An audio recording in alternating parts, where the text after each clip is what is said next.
You train hard, but your numbers aren't moving. Does that sound familiar?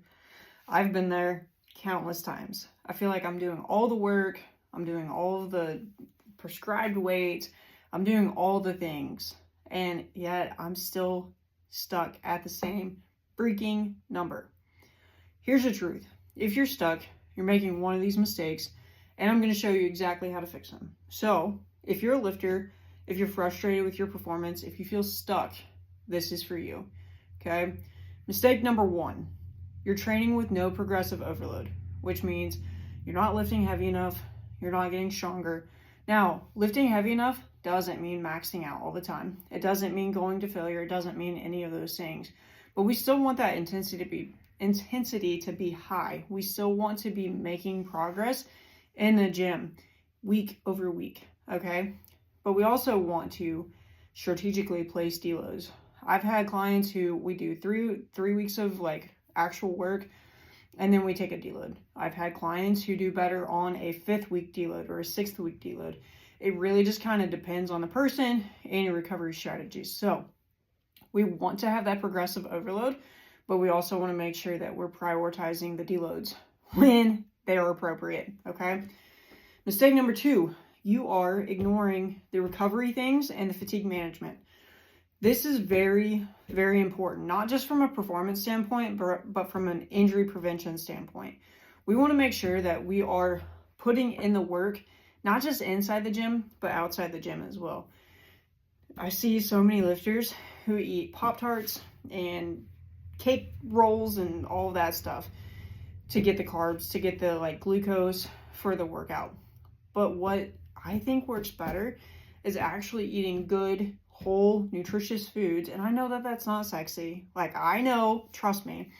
However, if you want sustainable gains and you want proper recovery and in a way that's going to help you optimize your lifting in the future for years to come, like, we have to take the recovery part seriously. That's eating good foods, right? The 80-20 rule. It's not that hard to do that. It's not the most sexy thing in the world, but it's not hard to do that. Sleep. So many lifters that I work with, they're getting 4 or 5 hours of sleep, especially business owners and entrepreneurs. There's something where this hustle culture and this grind is really put up on a pedestal. But you know what's even better than this fake glory of the hustle and the grind? Getting 8+ hours of sleep, going in and nailing your next PR because you're actually recovered and you're not injured. It's crazy how that works. But we want to make sure that you are eating well, you're sleeping well. We're doing all the things that we can to manage those things. Your stress is managed. And I know that that's hard. Trust me, I get it. That is the one area that I struggle with the most. That and water. Because let's be honest, I'm horrible at my water intake. But that is also a very important recovery strategy, one that I continue to work on all the time.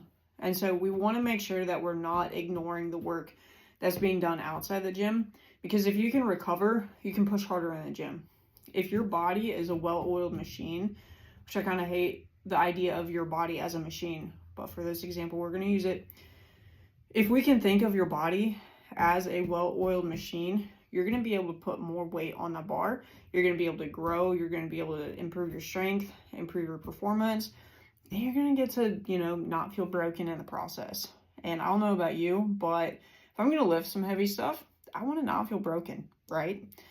Mistake number 3 is you are skipping your accessories. Accessories are accessories.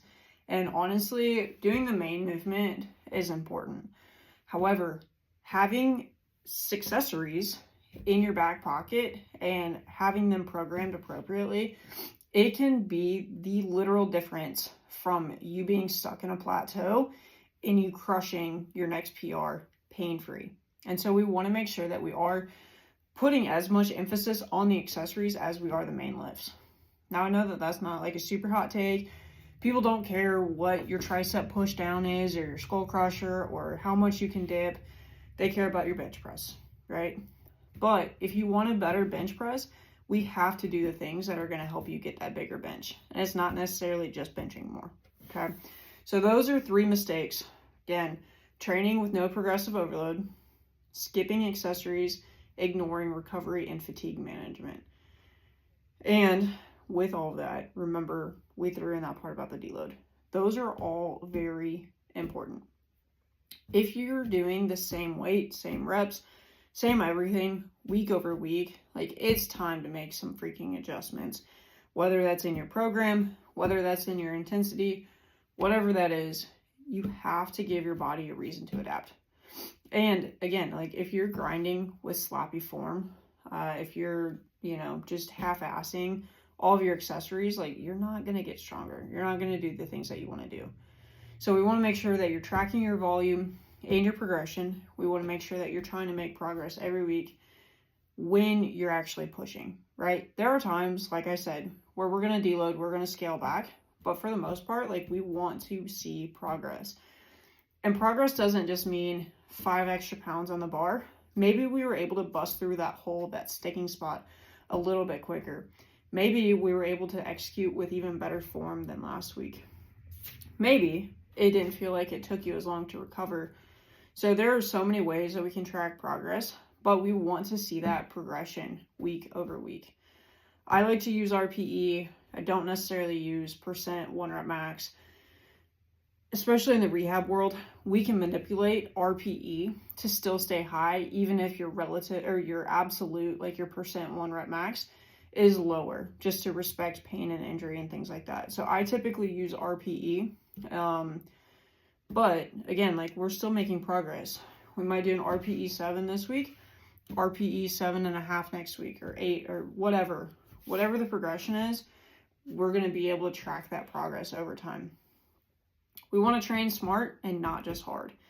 We want to make sure that we are, again, recovering well. We don't need to max out all the time.